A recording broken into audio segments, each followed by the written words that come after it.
I never intended to leave Earth that night, let alone attend a wedding on a planet I couldn't pronounce. I just wanted to stargaze, clear my head, and try out the new telescope I'd assembled from parts one really couldn't afford. But fate, or something far stranger, had other plans for me. It began with a soft humming. I was adjusting the telescope's focus when the air in front of me shimmered like heat rising off asphalt. At first, I assumed it was a trick of the light, one of those distortions you sometimes get when humidity fights with cold night air. But then a circle of faint blue symbols lit the grass around my feet, moving in slow rotating patterns like alien fireflies tracing a ritual. I didn't even have time to scream. With a flash brighter than lightning, the ground dropped from beneath me. My breath was ripped from my lungs. Then suddenly I was standing again, but not on the hillside outside my hometown. The first thing I noticed was the smell. Floral yet metallic, like roses dipped in cold steel. The second was that I was indoors, inside what looked like a cathedral, except its architecture spiraled upward instead of being built on straight lines. Living vines of glowing silver wrapped around the walls. Floating lanterns drifted overhead like bioluminescent jellyfish. And then I noticed the crowd. Hundreds, maybe thousands, of women stood in orderly rows facing a raised platform. At least I thought they were women. Humanoid, mostly human-shaped, but too tall, too graceful, with elongated limbs and luminescent markings swirling across their skin. Their gowns shimmered like molten glass. Every one of them turned toward me. Froze. My brain struggled to assemble words, any words, but the closest I managed was an awkward, hi.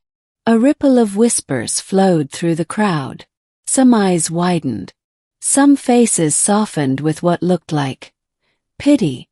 Then a woman at the front, clearly a leader of some kind, stepped toward me.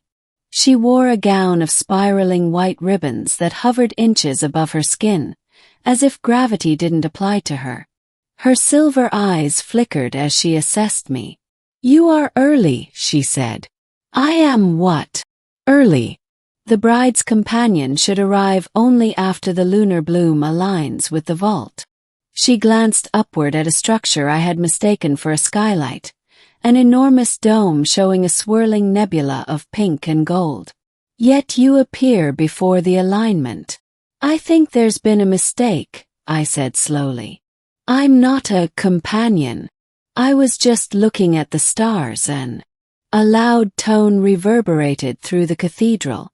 The dome's colors shifted, swirling into the alignment she had mentioned. The entire room sighed collectively. "It is time," she said softly. "The wedding begins." Before I could protest further, she took my arm with surprising gentleness and guided me down the center aisle. Every eye followed me. I wanted to melt into the floor.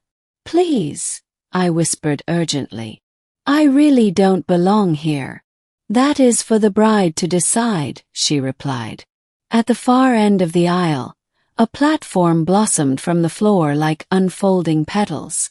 Standing upon it was the bride herself, and she was breathtaking.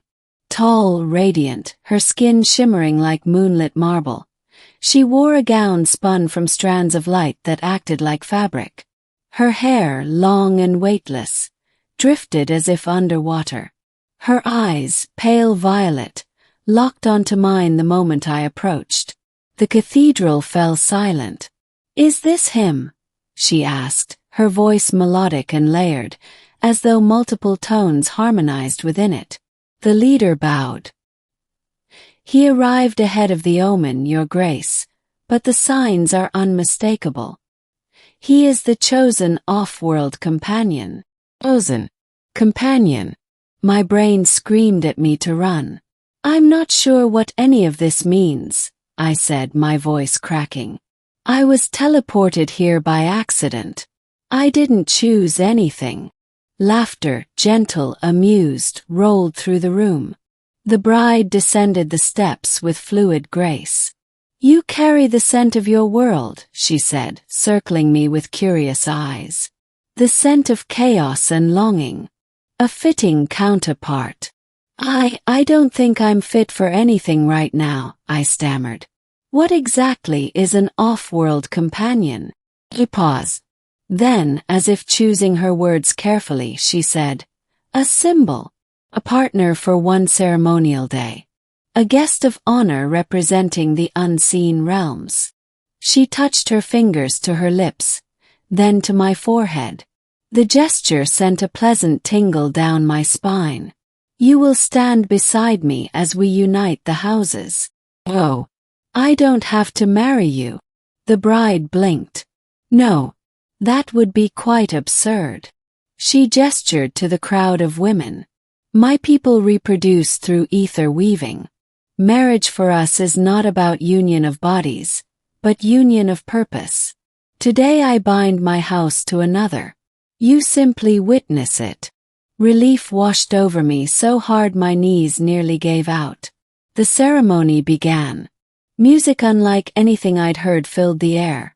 Soft, resonant tones that vibrated through my bones. The women lifted glowing strands of something like fiber optic silk, weaving them into vast constellations suspended above us. The bride recited vows in a language that sounded like chimes mixed with ocean waves. My role was minimal. Stand next to her, place my hand on a crystalline sphere when prompted, and nod respectfully as two matriarchs sealed their house's alliance by merging their luminous markings. It was beautiful, alien but beautiful. As the ceremony continued, guests approached me with shy curiosity. Many had never seen a male before, at least not a male of my species. One woman asked if I grew my facial hair intentionally, or if it sprouted spontaneously like a fungus. Another asked if Earthmen always came in such compact sizes. I pretended not to be offended. Finally, when the rituals concluded and the crowd began to drift toward a feast of floating fruits and iridescent beverages, the bride pulled me aside. You handled yourself well, she said. Your presence carried the correct energy for the alignment. I'm glad I didn't ruin anything, I replied. So, how do I get home? She raised a hand. The symbols on the floor, a pattern similar to the one that teleported me, lit up once more. The gateway responds to intention, she said. Step into the circle and think of home. It will return you. I hesitated. Before I go, why me? Why teleport some random guy with a telescope? Her expression softened. We search for those who look up at their skies with wonder. Those who listen when the universe whispers. You were not random off-world companion. You were willing. A shiver ran through me. I stepped into the glowing circle. Will I ever see your world again? Yes. The bride smiled. When the stars decide you are needed. The flash came again, white, blinding, and I staggered as my feet hit familiar grass.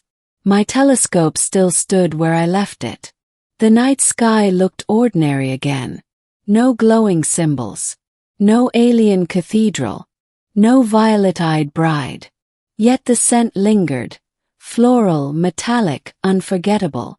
And sometimes when I look up at the stars, I swear the nebula from her world pulses, just once like a wink, before settling back into the darkness.